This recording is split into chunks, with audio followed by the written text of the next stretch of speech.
Maka malam ini kita akan mengkisahkan satu sahabat yang merupakan imamul muadzinin, imamnya para muadzin, sayyidul muadzinin, pemimpinnya para muadzin. Siapa dia? Dialah Bilal ibnu Rabah Al-Habashi radhiyallahu anhu. Ma'asyiral muslimin yang dimuliakan Allah Subhanahu wa taala. Al-Imam Mujahid, seorang ahli tafsir, beliau mengatakan awal man adhara islamahu sab'atun, bahwa orang yang pertama-tama menampakkan keislaman di awal-awal dakwah Rasul ada 7 orang.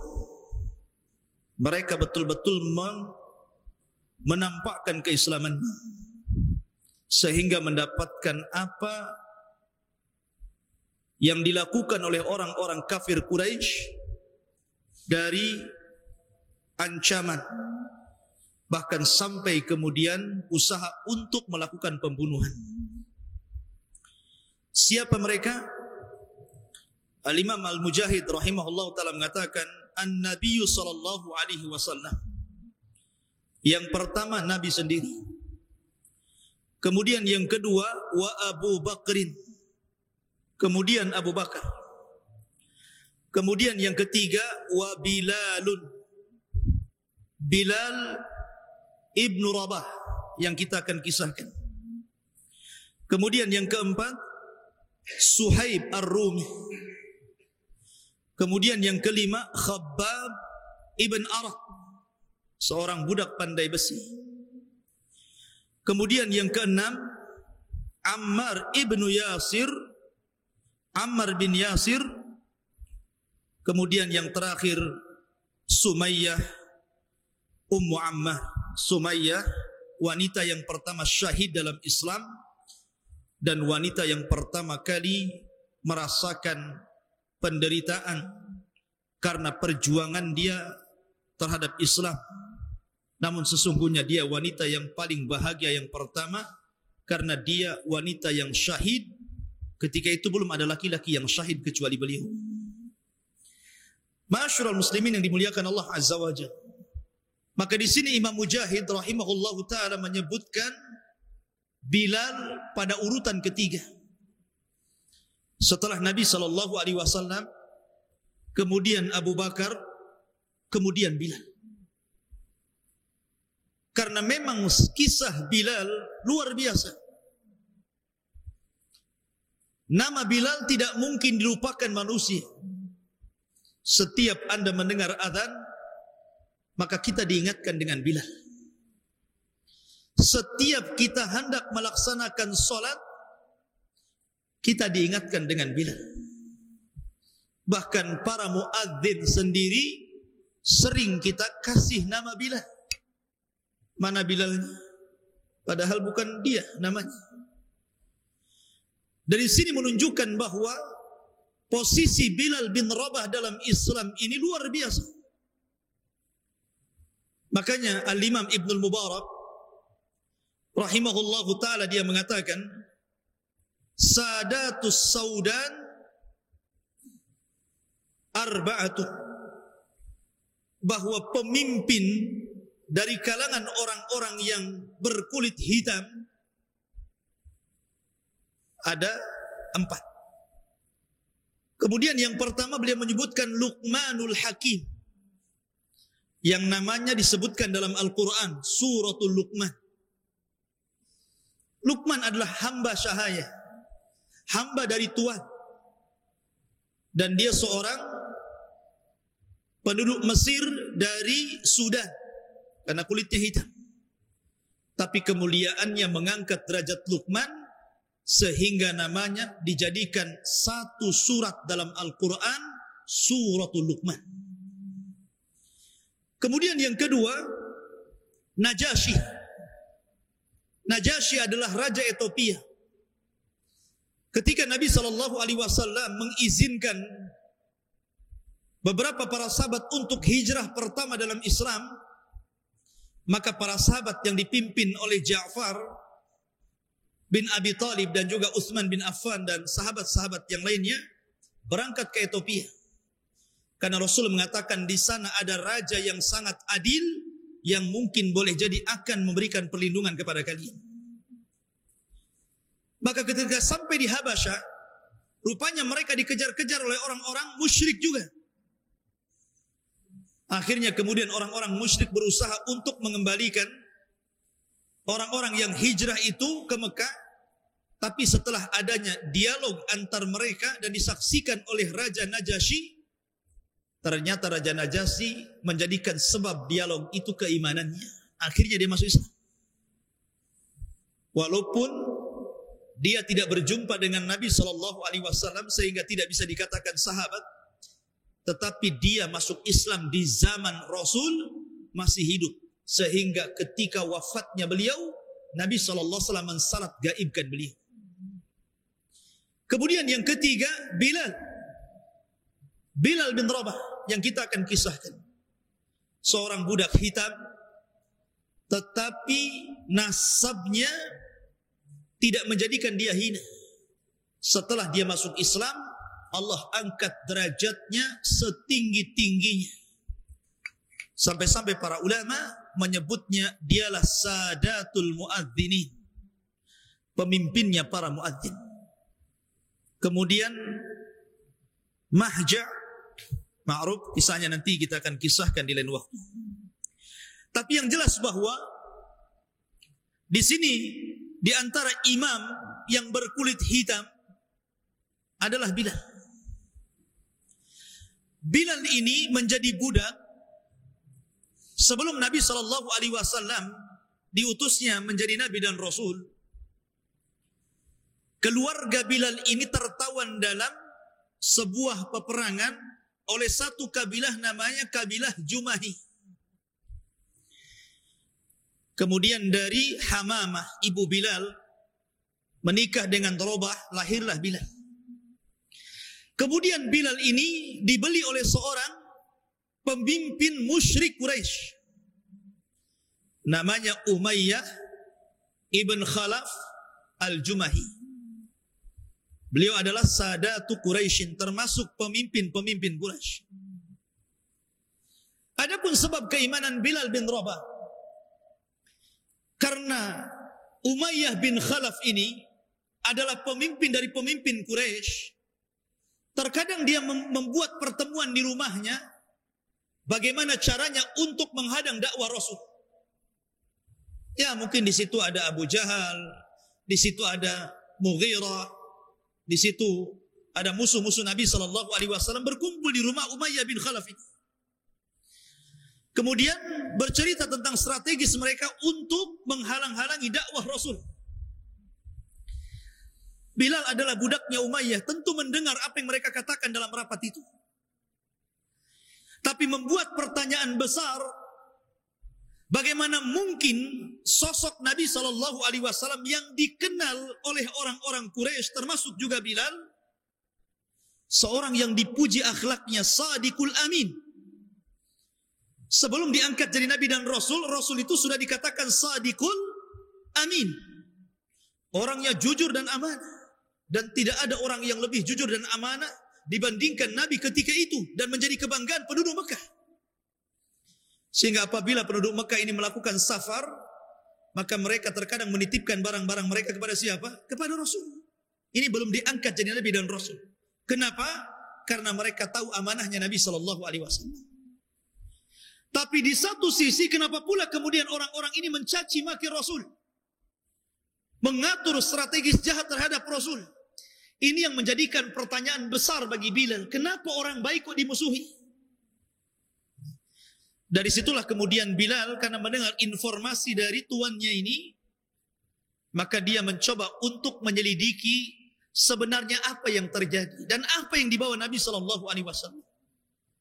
Maka diam-diam kemudian dia menemui Nabi SAW yang ketika itu markas dakwahnya berada di rumah Arqam bin Abil Arqam. Maka Nabi SAW kemudian mendakwai Bilal. Akhirnya Bilal pun masuk Islam. Bilal masuk Islam. Subhanallah. Ya. Lah ketika Bilal masuk Islam dan didengar keislamannya oleh Umayyah bin Khalaf ini majikannya, tidak terima dia. Bagaimana dia mau ridha dengan keislaman Bilal sementara dia adalah satu di antara tokoh orang-orang yang menjegal dakwah Rasul. Marah dia. Akhirnya suatu waktu Umayyah bin Khalaf ini membawa Bilal ke tengah padang pasir. Anda bisa bayangkan. Mekah itu daerah tandus. Banyak padang pasir dan lembah. Makanya Nabi Ibrahim alaihi salatu wassalam ketika meninggalkan istrinya Hajar dan Ismail, dia mengatakan, Rabbi inni askantu biwadin ghairi di zar'in inda baitikal muharram. Ya Allah, aku telah menempatkan anak keturunanku di sebuah lembah yang tidak ada tanaman. Artinya bahwa Mekah itu daerah tandus, jarang tanaman, paling tinggi pohon kurma, pohon bidara gitu, pohon-pohon yang hidup di tempat dan cuaca panas. Bayangkan digiring ke padang pasir, kemudian disuruh terlentang di padang pasir yang sangat panas sekali, siang hari. Kemudian badannya terbakar dengan panasnya matahari dan pandangannya silau dengan sinar matahari.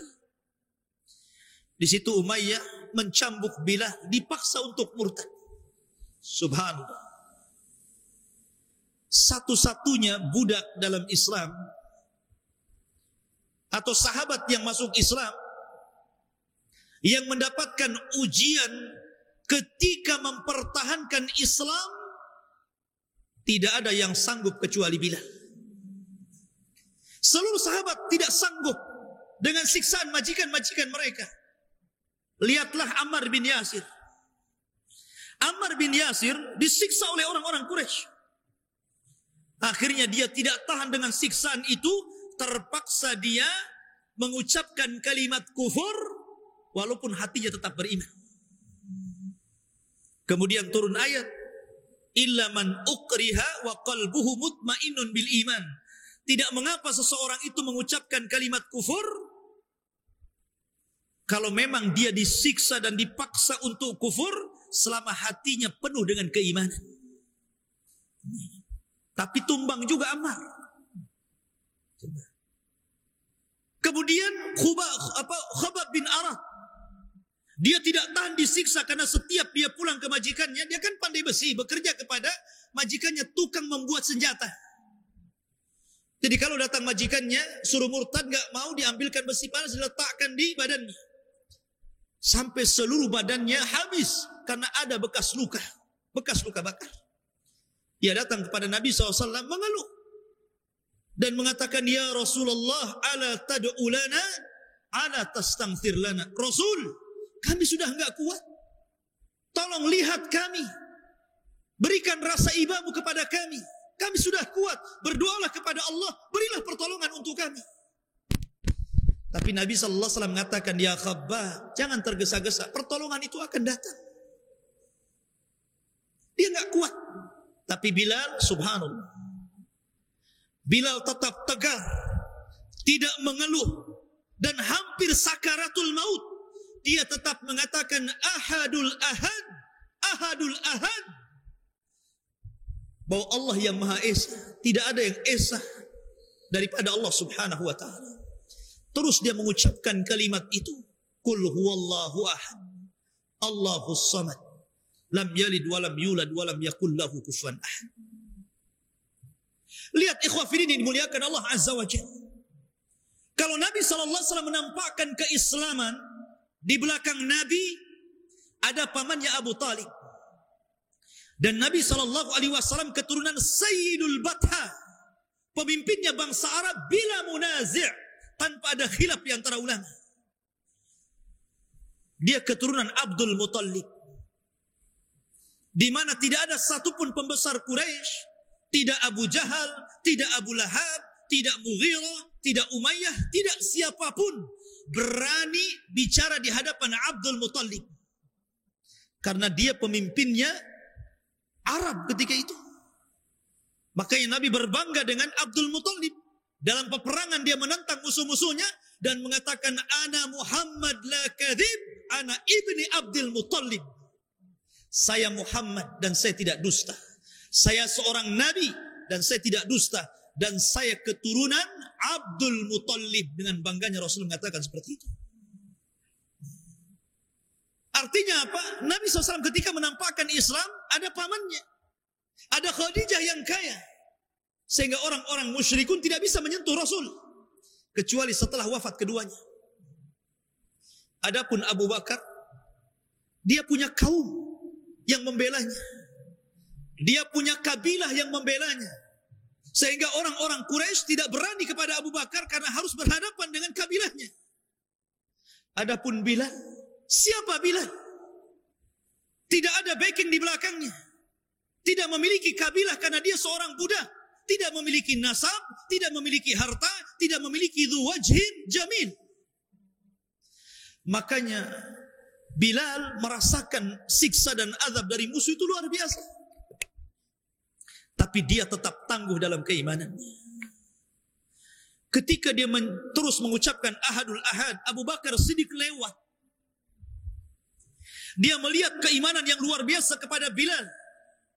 Dia mendatangi tuannya Bilal, Sumayyah ibn Khalaf al-Jumah ini, Umayyah bin Khalaf al-Jumah ini, dan mengatakan, kenapa kau membunuh orang? Ini hampir mati. Bagaimana kalau seandainya kau jual kepadaku 5 awaqib dinaran? Coba. 5 awaqib, 5 timbangan berat gitu kan, awaqib itu. Dan itu semuanya emas dinar. Subhanallah. Abu Bakar membeli dengan harga yang sangat mahal. Kalau dia mau membeli budak dengan uang sekantong itu, cukup membeli budak banyak. Tapi dia menghargai dengan harga yang istimewa kepada Bilal. Akhirnya dijual Bilal kepada Abu Bakar Siddiq radhiyallahu anhu. Dan Abu Bakar memerdekakannya. Ketika itu tuannya mengatakan, seandainya Abu Bakar itu membeli dengan 1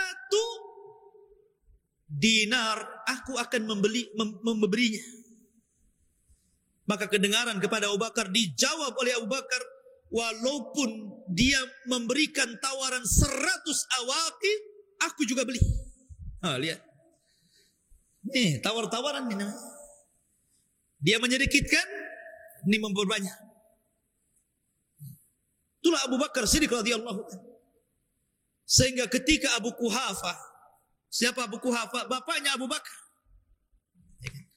Dia marah kepada anaknya Abu Bakar, kenapa dia membeli dengan uang yang banyak para budak. Kata Abu Quhafah, ketika itu masih kafir bapaknya, dia mengatakan, wahai Abu Bakar, kenapa kau tidak membeli orang-orang yang kuat-kuat? Kalau memang maksud kamu itu untuk melindungi kamu, kenapa kau beli orang-orang lemah? Apa tujuanmu? Maka Abu Bakar hanya mengatakan, liwajhillah. Aku memerdekakan mereka karena wajah Allah subhanahu wa ta'ala. Bukan karena yang lain. Subhanallah.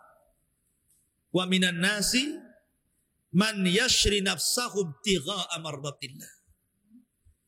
Di antara manusia ada yang berjual beli dengan Allah dalam rangka mardatillah, untuk mencari keridhaan Allah subhanahu wa ta'ala. Ma'asyiral muslimin yang dimuliakan Allah azza wa jalla. Maka ketika Abu Bakar kemudian memerdekakan Bilal, maka jadilah Bilal maulanya Abi Bakar. Apa sih arti maula itu? Arti maula itu maksudnya, walaupun dia sudah merdeka, Bilal itu sudah merdeka dan dimerdekakan Abu Bakar, bukan berarti kemudian dia bebas melenggang. Tidak. Tetap loyalitasnya diberikan kepada yang memerdekakannya. Sehingga kalau seandainya dia merdeka kemudian cari harta dan banyak dan kaya, kemudian meninggal dunia, maka yang mewarisi tuan yang memerdekakannya. Makanya Rasul mengatakan, para ulama mengatakan, sebab-sebab waris itu ada 3. 1 nasab, yang kedua wala, yang ketiga pernikahan. Itu sebab-sebab orang dapat warisan. Pertama nasab.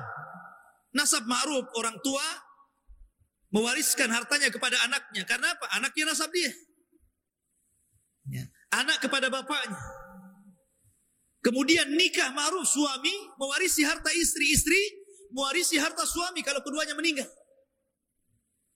Kemudian wala, budak yang dimerdekakan oleh tuannya. Kemudian budak ini melenggang cari harta dan kaya, kemudian meninggal, maka hartanya milik tuannya. Milik yang memerdekakannya, itu namanya maula, mawali.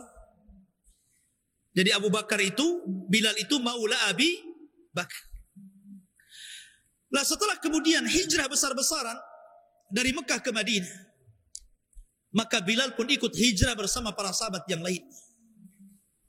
Kemudian dia dipersaudarakan oleh Nabi SAW dengan Abu Ubaidah ibnu Al-Jarrah. Dia dipersaudarakan dengan Abu Ubaidah ibnu Al-Jarrah. Dan ma'ruf, persaudaraan orang-orang muhajirin dengan orang-orang Ansor ini persaudaraan yang tidak Anda dapati sepanjang sejarah. Coba perhatikan, Abdurrahman bin Auf dipersaudarakan dengan Sa'd bin Rabi. Sampai-sampai Sa'd bin Rabi mengatakan, wahai Abdurrahman, aku memiliki 2 kebun, pilih kebun mana yang kau sukai, ambil. Aku memiliki 2 rumah, pilih rumah mana yang kau sukai, ambil.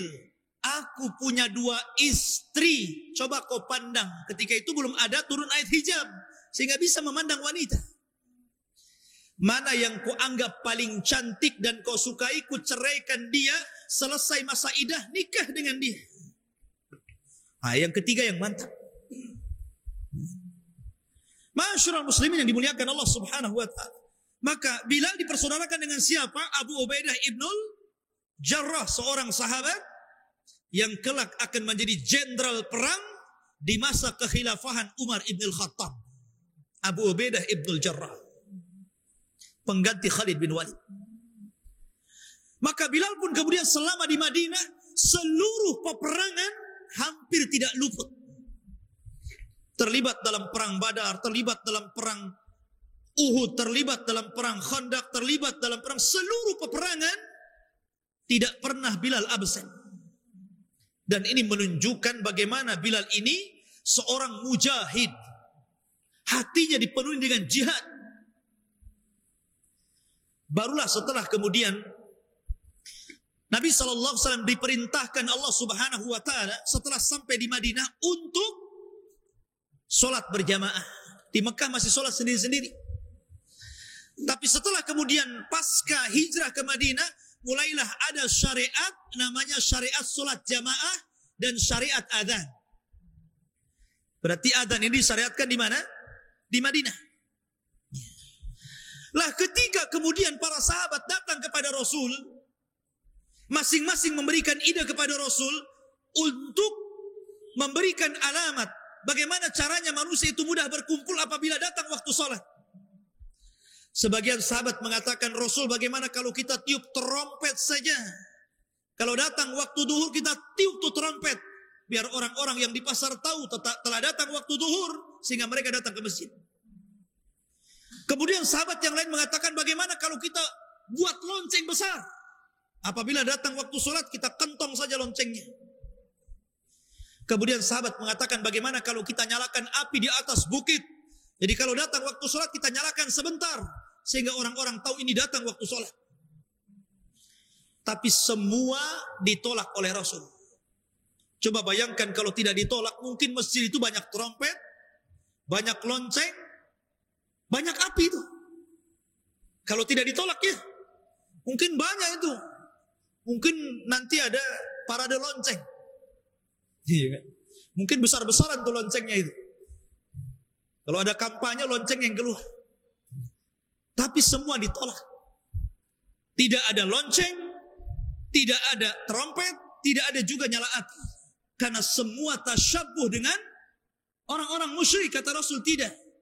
Ini tasabuh dengan orang-orang Yahudi. Ini tasabuh dengan orang-orang Nasrani. Dan ini tasabuh dengan orang-orang Majusi.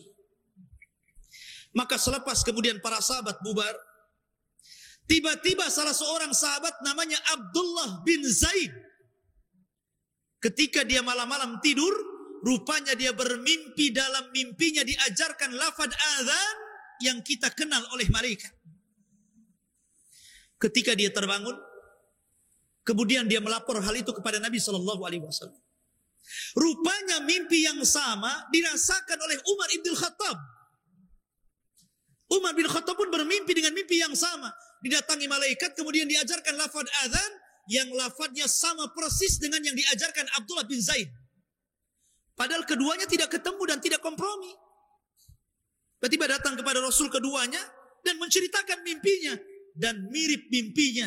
Maka Nabi SAW membenarkan, akhirnya meminta kepada Abdullah bin Zaid untuk mengajarkan lafaz-lafaz azan itu kepada Bilal. Setelah Bilal hafal, maka Nabi mengatakan, ya Bilal, qum fa'adzin. Wahai Bilal, berdiri, kumandangkan azan. Mulai dari saat itu, Bilal menjadi muadzin pertama dalam Islam. Namanya dikenal sepanjang masa.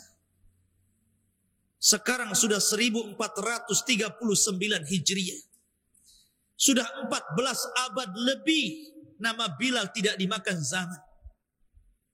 Tidak dimakan lamanya waktu. Tetap saja orang mengenang Bilal. Siapa yang tidak kenal Bilal? Namanya disebut dari arah barat sampai ke timur, dari arah utara sampai ke selatan. Namanya harum di masjid-masjid kaum muslimin. Bahkan di dada-dada kaum muslimin tidak akan lupa tentang Bilal bin Rabah. Padahal muadzin Rasul itu 4. Tapi yang dikenal Bilal. Di sana ada namanya Abdullah bin Ummi Maktum. Seorang yang buta, yang dengan sebab itu turun ayat abasa wa tawalla an ja'ahul a'ma. Abasa, teguran kepada Rasul ketika Nabi SAW lebih memperhatikan para pembesar Quraisy dan cuek kepada Abdullah bin Ummi Maktum yang ketika itu hendak masuk Islam. Allah tegur Rasul dengan menurunkan abasa wa tawalla an ja'ahul a'ma. Kemudian yang kedua, di sana ada Abi Mahdhurah. Subhanallah. Dari para muadzin Rasul yang paling merdu suaranya, Abu Mahdhurah ini. Paling indah suaranya. Jadi ketika Nabi SAW Fathu Mekah, membebaskan kota Mekah, Abi Mahdhurah ini selalu menirukan adhannya Bilal. Padahal dia masih musyrik tuh. Belum masuk Islam. Belum masuk Islam. Kayak orang kafir gitu kan. Mungkin dia meniru-niru ngajinya orang Islam. Katanya konon gitu, ada pemain sepak bola, kalau sebelum main sepak bola baca Fatihah katanya. Padahal dia kafir gitu. Mungkin seperti itu, dia hafal tuh. Seperti ketika ceritanya siapa? Amr bin As. Belum masuk Islam tuh Amr bin As itu. Berkunjung kepada siapa? Musailamah al-Kadzab. Kata Musailamah, ya Amr, apa yang terakhir kau dengar dari mulutnya si Muhammad itu? Kata Musailamah. Kata Amr bin As, aku mendengar yang terakhir turun kepadanya surah Wal Asri. Karena memang pendek Wal Asri itu kan. Dihafal orang-orang musyrik padahal mereka belum masuk Islam. Karena oleh sebagian mereka disangkanya syair bukan Quran. Sehingga mereka menghafalnya. Lah Abi Mahdhurah ini selalu menirukan adhannya Bilal padahal masih kafir. Didengar sama Rasul, adhannya kan indah suaranya. Akhirnya Nabi SAW memanggil Abi Mahdhurah, kemudian meletakkan tangannya di dadanya, kemudian mendoakan dengan keislamannya. Belum lagi Rasul mengangkat tangannya dari dada Abi Mahdhurah, tiba-tiba dia mengatakan asyhadu an la ilaha illallah wa asyhadu anna Muhammadar Rasulullah. Masuk Islam dia, Abi Mahdhurah. Dari situ kemudian Rasul mengajarkan adzan, salah satunya mengajarkan taswib dalam solat subuh. As-salatu khairun minan naum. Diajarkan kepada Abi Mahdhurah. Kemudian didaulat oleh Rasul menjadi muadzin Masjidil Haram pertama. Karena Bilal ini di Madinah. Abi Mahdharah di Mekah. Tapi kan di Madinah ada masjid lain namanya Masjid Quba. Masjid yang pertama dibangun Rasul sebelum membangun Masjid Nabawi. Siapa muadzin Masjid Quba? Muadzin Masjid Quba adalah Maula Ammar bin Yasir. Salah satu budak Ammar bin Yasir yang dimerdekakan Ammar bin Yasir kemudian diangkat menjadi muadzin di Masjid Quba. Jadi seluruh muadzin Rasul ada 4. 1 di Mekah dan 3 di Madinah. 1 di Masjid Quba dan 2 di Masjid Nabawi. Di Masjid Nabawi Bilal bin Rabah dan Abdullah bin Umi Maktum. Makanya Rasul mengatakan Bilal ini biasanya adzan pertama ketika sholat subuh. Jadi sebelum sholat subuh itu disunahkan ada adzan untuk membangunkan orang sholat subuh. Apabila telah masuk waktu subuh, maka Bilal kemudian berbicara kepada Abdullah bin Umi Maktum untuk melakukan adzan subuh. Makanya Rasul mengatakan, selama engkau mendengar adzan Bilal dan engkau sedang sahur, makanlah, minumlah, jangan berhenti sampai kau mendengar adzannya Abdullah bin Umi Maktum. Karena dia adzan subuh. Berarti sudah tidak ada lagi sahur. Ya kan? Nah, dari sini ikhwafidin muliakan Allah Azza wa Jalla, dari 4 muadzin ini justru yang paling kondang siapa? Bilal. Yang lain tidak dikenal. Bilal bin Rabah paling dikenal. Dan subhanallah, ketika Nabi SAW Isra Mi'raj, ingat Isra Mi'raj itu peristiwa terjadi sebelum Rasul hijrah. Artinya Bilal belum jadi muadzin, masih di Mekah, belum hijrah. Tapi Nabi SAW tiba-tiba diperlihatkan surga oleh Allah Azza wa Jal. Kemudian dia mendengar suara terompah orang yang sedang lewat. Kayak antum pakai sendal bakiak itu kan, lewat kan dengar tuh tak tuk tak tuk tak tuk gitu kan. Nabi SAW ketika itu bertanya kepada malaikat, suara terompah siapa itu? Maka malaikat mengatakan, itulah suara terompah Bilal bin Rabah. Subhanallah. Orangnya masih di bumi, ternyata sendalnya sudah ada di sorga. Hebat nggak itu? Hebat. Padahal sendal Bilal itu bukan sendal bermerek kayak sendal antum, ikhwan. Sendal Bilal itu bukan sendal dibeli dari mall, tidak. Dia bukan merek yang bermerek, tidak. Saya kira sendal antum saya yakin lebih mahal dibandingkan sendal Bilal. Kalau antum beli sendal Bilal, mungkin dapat sendal Bilal banyak gitu di zaman itu. Tapi kan sendal antum gak masuk surga. Tetap saja sendal antum di bumi gitu. Dari sini kan secara logika, kalau sendalnya masuk surga, gak mungkin orangnya gak masuk surga. Mana mungkin sendalnya saja masuk surga? Logika kan? Masa orang yang gak masuk surga, sendalnya masuk surga? Sendal kan gak sholat, gak puasa, gak wudhu, gak jihad, gak apa-apa. Kok enak aja dia masuk surga? Ya jelas kalau sendalnya masuk surga, pasti pemilik sendalnya harus lebih masuk surga lagi. Karena sendal bukan mukallaf, bukan manusia yang dibebani syariat kan begitu. Tapi ini kinayah bahwa kalau sandalnya saja sudah masuk surga dan didengar Rasul, maka tentu Bilal termasuk ashabul jannah. Dari sini Rasul cemburu dengan Bilal. Dia datang kepada Bilal. Kemudian mengatakan, ya Bilal, inni sami'tu khashkhasataka fil jannah. Mada tasna ya Bilal? Hei Bilal, aku mendengar suara terompahmu di surga. Apa yang kau amalkan? Apa yang kau lakukan, wahai Bilal? Bilal heran. Kok bisa demikian? Mungkin Bilal teringat-ingat dengan amalannya. Akhirnya dia mengatakan, ya Rasulullah, ma tawadda'tu wudu'an illa wa qad sallaitu rak'atain. Rasul, tidaklah aku berwudu, melainkan setelahnya aku melaksanakan 2 rakaat solat yang dikenal dengan rak'atai al-wudu, 2 rakaat sunnah wudu. Dan itu dilakukan sebelum kering. Kalau sudah kering, sudah tidak ada syariat sunnah wudu lagi. Jadi sholat sunnah wudu itu kalau masih basah. Masih ada cucuran-cucuran air wudu. Makanya sebagian para ulama fikih makruh hukumnya mengelap air wudu. Walaupun sebagian para ulama mengatakan boleh, tapi sebaiknya biarkan. Karena ada hadis yang mengatakan setiap tetesan-tetesan air wudu itu akan menghilangkan dosa orang yang berwudu. Ma'asyiral muslimin yang dimuliakan Allah Subhanahu wa taala. Maka Bilal pun menjadi muadzin pertama di Madinah. Ma'asyiral muslimin, tetapi setelah kemudian Nabi SAW wafat, kemudian khilafah diberikan kepada Abu Bakar Siddiq radhiyallahu anhu berdasarkan nas dari Nabi SAW, karena dia yang menggantikan solatnya Rasul ketika Rasul sakit. Maka Bilal tidak kuat mengumandangkan adzan. Setiap dia mengumandangkan adzan sampai kepada asyhadu anna Muhammadar Rasulullah, dia menangis. Dan selalu terputus sampai di sini. Selalu terputus sampai di sini dan tidak bisa melanjutkan adzan. Maka setelah 3 hari jadi muadzin di masa kekhilafahan Abu Bakar, dia tidak tahan. Akhirnya datang kepada Abu Bakar dan minta resign.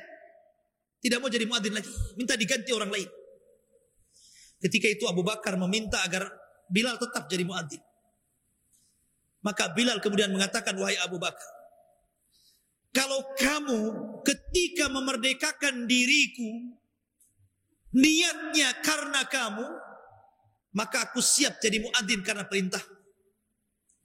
Tapi kalau kamu ketika memerdekakan diriku karena Allah, maka biarkan aku berhenti jadi muadzin. Akhirnya Abu Bakar tidak bisa apapun mencegah Bilal. Terpaksa Bilal tidak jadi muadzin di zaman Khalifah Abu Bakar. Akhirnya Bilal supaya hilang kesedihannya, dia pun kemudian hijrah dari Madinah ke Syam dan menjadi mujahid. Menjadi mujahid, berperang. Sampai dalam perang Qadisiyah bersama Umar, dia tetap ikut berperang dalam pasukan. Memerdekakan Baitul Maqdis. Akhirnya lama dia hidup di Syam. Ketika itu Umar ibn Khattab radhiyallahu anhu, ketika dia mengambil kunci Baitul Maqdis, dia berjumpa dengan Bilal. Maka Umar ibn Khattab memaksa Bilal untuk adzan sekali saja karena perintah Amirul Mukminin. Bilal tidak mau sementara itu. Karena apa? Dia sudah janji tidak mau jadi muadzin. Tapi karena yang meminta Ibnul Khattab, Amirul Mukminin, Umar ibn Khattab Al-Faruq, akhirnya dia pun mau atas perintah Amirul Mukminin dan dia pun melantunkan suara adzan. Subhanallah. Ketika dia melantunkan adzan di negeri Syam itu, seluruh para sahabat menangis. Seolah-olah mereka merasakan Rasul masih hidup di tengah-tengah mereka. Karena mereka tahu bahwa Bilal adalah muadzin kesayangan Rasul. Sehingga ketika mendengar suara adzan Bilal, seolah-olah mereka kembali ke zaman Rasul dan seolah-olah Rasul masih hidup di tengah-tengah kalian. Subhanallah. Akhirnya Bilal pun setelah adzan dia teringat dengan Nabi. Ingin ziarah ke kuburan Rasul. Kemudian dia pun berangkat dari Syam ke Madinah. Berjumpa dengan cucu Rasul Hasan dan Husain. Maka akhirnya kemudian Hasan dan Husain meminta Bilal untuk mengumandangkan sekali saja di kota Madinah. Akhirnya dia naik ke menara, kemudian mengumandangkan adzan di Masjid Nabi. Seluruh kota Madinah bergetar hatinya, bergema, sehingga seluruhnya keluar rumah. Seolah-olah Rasul masih hidup. Mencari-cari Rasul. Dan menuju panggilan adzan Bilal.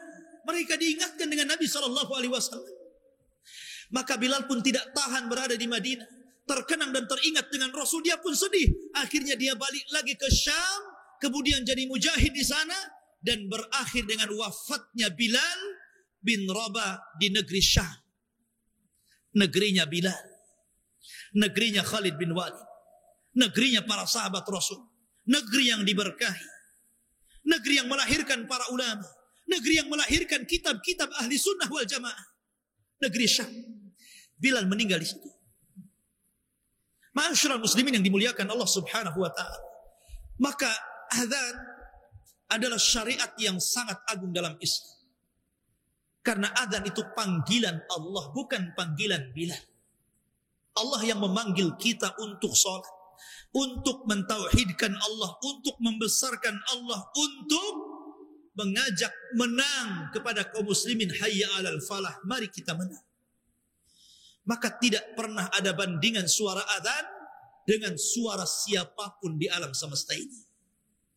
Dengan suara adzan setan lari. Dengan suara adzan banyak orang kafir masuk Islam. Dengan suara adzan bergetar hati-hati kaum muslimin. Dengan suara adzan maka negeri itu dikatakan negeri Islam. Makanya Nabi kalau menyerbu sebuah daerah tunggu sampai subuh. Kalau ada suara adzan balik lagi, enggak jadi nyerbu. Itu negeri Islam. Tapi kalau tidak ada adzan, Rasul langsung menyerbu mereka mendadak selepas sholat subuh. Dari sini kata para ulama ketika mendefinisikan antara negeri Islam dengan negeri kafir, ketika negeri itu masih dikumandangkan adzan, maka negeri itu masih negeri Islam. Wallahu a'lam bishawab. Ini diantara sekelumit tentang kisah Bilal bin Rabah, muadzinul Islam, sayyidul muadzinin, imamul muadzinin, dan orang yang memberikan sebuah percontohan dalam Islam bahwa Islam itu hanya memuliakan orang takwa. Bilal tidak punya nasab yang baik karena dia budak, dia barang yang diperjualbelikan. Bilal tidak memiliki kulit yang indah karena dia hitam legam. Bilal tidak memiliki harta karena dia sendiri harta. Tetapi setelah keimanan menghujam dalam dadanya, maka Allah angkat Bilal setinggi-tingginya. Sehingga Nabi SAW bersabda dalam sebuah khutbahnya, la fadla bainal arabi wal ajam walal aswad alal ahmar illa bitaqwallah. Ingatlah, tidak ada perbedaan di antara kalian, mau kalian orang Arab, mau kalian bukan orang Arab, mau kalian berkulit hitam, mau kalian berkulit merah ataupun putih, yang membedakan di antara kalian hanyalah taqwallah. Inna akramakum indallahi atqakum. Sesungguhnya yang paling mulia di antara kalian adalah orang yang bertakwa kepada Allah Subhanahu wa taala. Wallahu a'lam. Ada waktu 15 menit. Silakan kalau ada yang ingin bertanya, dipersilahkan.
Itu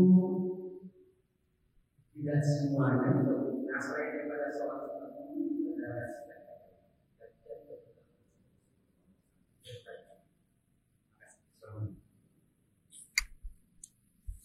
Alhamdulillah. Tentang sholat sunnah wudu, itu ada hadis yang jelas tentang barang siapa yang berwudu kemudian sholat 2 rakaat, maka Allah akan ampuni dosa-dosanya. Banyak riwayat tentang perkataan Nabi tentang perintah sholat sunnah wudu. Artinya bahwa perintah sholat sunnah wudu itu berdasarkan sunnah qauliyah, sunnah qaul, sunnah ucapan gitu. Lah ketika Bilal bin Rabah radhiyallahu an, kemudian dia dihabarkan dia mendapatkan fadilah yang sangat besar di sorga Kemudian ketika mendengar Nabi SAW bagaimana fadilah besar dan ditanyakan, rupanya disebabkan karena dia menjaga wudu satu, yang kedua 2 rakaat sholat wudu. Jadi Bilal itu menjaga 2 perkara. Pertama menjaga wudu, kalau dia batal wudu lagi, batal wudu lagi. Karena dia seorang muadzin, ya kan?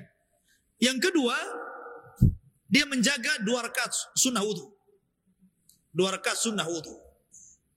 Dan pahalanya ma'ruf. Jadi ada contoh dari Nabi SAW berupa perkataan, artinya Nabi memerintahkan lewat kaulnya. Kemudian dilakukan oleh Bilal bin Rabah. Termasuk juga di sana ada sholat tahiyatul masjid. Itu juga perkataan Rasul kan. Kata Nabi SAW, "Idza dakhala ahadakumul masjid fala tajlis hatta tusalli rak'ataini." Apabila engkau masuk ke masjid, jangan duduk sampai kau sholat 2 rakaat. Bahkan Rasul pernah berkhutbah dalam khutbah Jumat. Ada sahabat yang masuk langsung duduk. Rasul berhenti khutbahnya dan langsung mengisyaratkan kepada orang itu, "Qum fasalli rak'atan." Hei, kamu yang belum sholat sunnah tahiyatul masjid, berdiri, sholat dulu. Rasul lagi khutbah tuh. Ya kan? Ya, itu termasuk 2 rakaat sunnah tahiyatul masjid juga. Ya. Kemudian selain rawatib juga ada sholat nafilah. Ada sholat 2 rakaat sebelum sholat maghrib. Itu bukan qobliyah maghrib, bukan. Ya, karena qobliyah maghrib tidak ada, yang ada nafilah. Sebelum maghrib, makanya Rasul mengatakan siapa yang mau sholat 2 rakaat silakan, siapa yang tidak juga nggak masalah, gitu kan. Ya, 2 rakaat sebelum maghrib. Itu pun termasuk sholat sunnah yang bukan rawatib. Ya. Makanya para ulama kemudian membagi sholat sunnah itu ada 2. Ada sholat sunnah dzatu asbab, sholat sunnah yang memiliki sebab. Ada sholat sunnah yang tidak memiliki sebab, seperti sholat sunnah rawatib. Sholat sunnah rawatib itu sholat sunnah yang mengiringi sholat fardu. Ada dalam bahasa lain qobliyah, ba'diyah. Itu rawatib namanya. Tapi sholat yang dzatul asbab memiliki sebab, ya tadi sebab masuk masjid ada 2 rakaat. Sebab wudu ada 2 rakaat wudu. Kemudian namanya sebab seseorang itu meninggal seseorang. Kemudian duha, waktu duha dia sholat sunnah duha. Ya. Jadi ada lagi sholat yang lain namanya sholat nafilah. Ya tadi contohnya sholat nafilah itu sholat sunnah yang lainnya. Seperti kita kenal sholat malam, sholat witir, sholat duha, sholat sholat 2 rakaat sebelum maghrib. Berarti di sini sholat sunnah itu terbagi menjadi 3. Sholat sunnah yang ada sebabnya, sholat sunnah rawatib, dan sholat sunnah nafilah. Dan semuanya baik, tetapi dari 3 sholat sunnah itu yang paling utama adalah rawatib. Paling utama. Nabi tidak pernah meninggalkan rawatib. Kecuali ketika safar. Rasul tidak pernah melaksanakan rawatib ketika safar. Ingat ya, rawatib itu dilakukan ketika mukim saja. Kecuali 1, qobliyah subuh. Rasul tidak pernah meninggalkan baik ketika mukim ataupun ketika safar, karena pahalanya besar. Rak'atai fajri khairun minad dunya wa ma fiha. 2 rakaat fajar lebih baik dibandingkan dunia dan isinya. Nah, ini khusus rawatib qobliyah subuh, maka Rasul tidak pernah meninggalkan karena besarnya pahala. Tapi kalau rawatib qobliyah ba'diyah yang lainnya itu dilakukan ketika mukim saja. Tetapi sholat datul asbab atau sholat sunnah nafilah boleh dilakukan ketika safar. Anda boleh melakukan sholat duha, boleh melakukan sholat witir, sholat tahajud, tahiyatul masjid, sholat sunnah, wudu. Tidak ada masalah. Karena Rasul mencontohkannya. Yang Rasul tidak contohkan rawatib saja ketika safar. Maka Rasul tidak pernah melakukan rawatib ketika safar. Wallahu a'lam. Ya. Waalaikumsalam.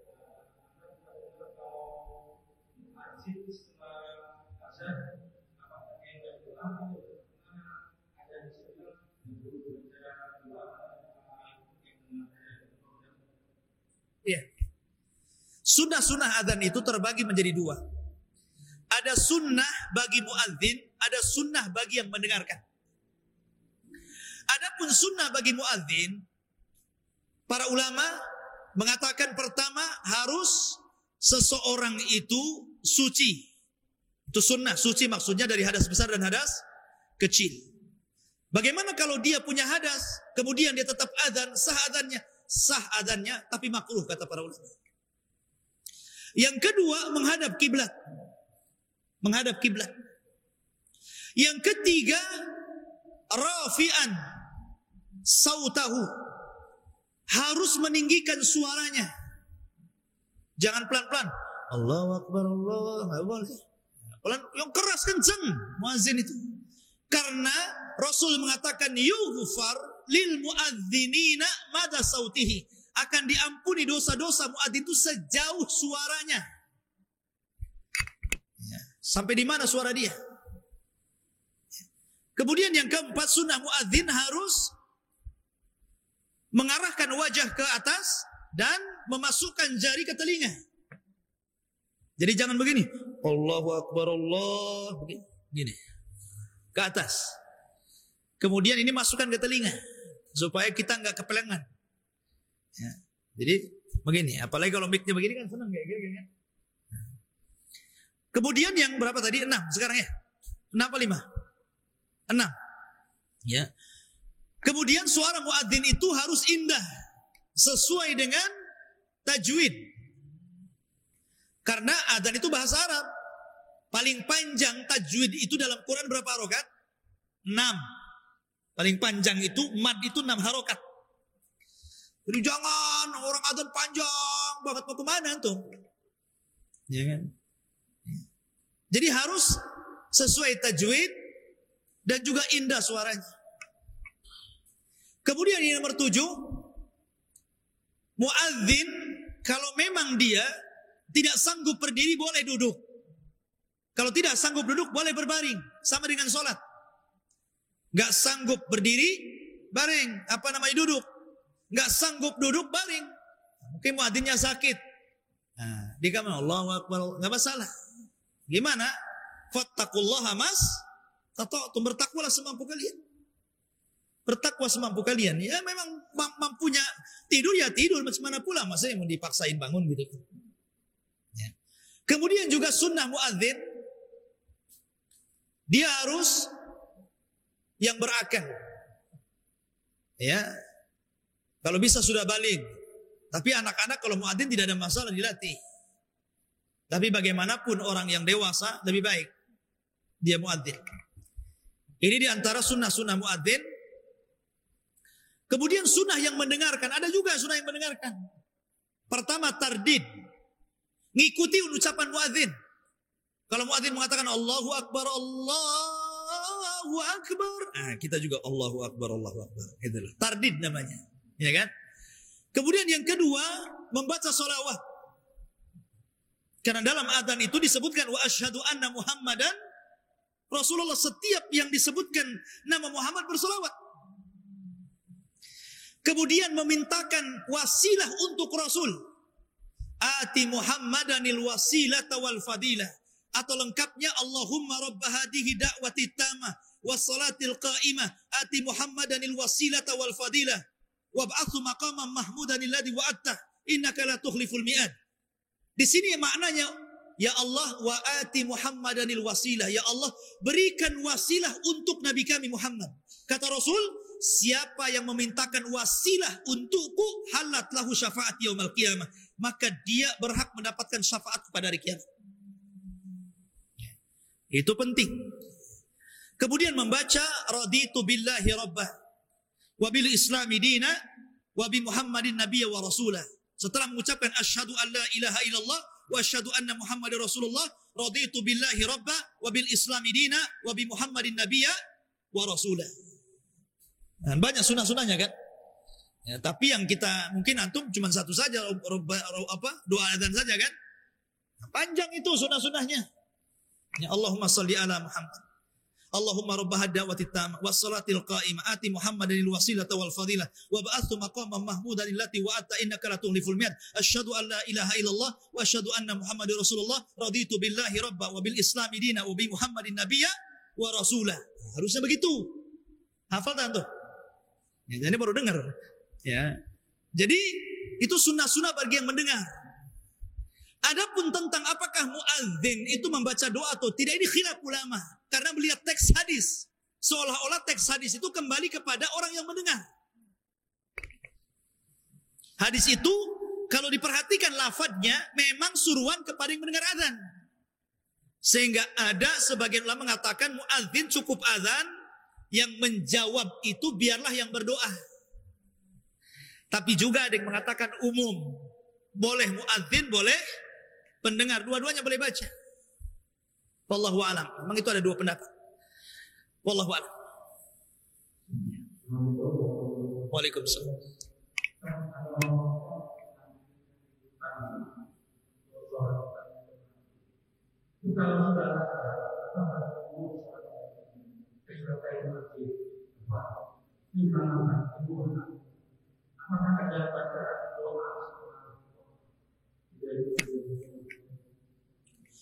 Ya, alhamdulillah.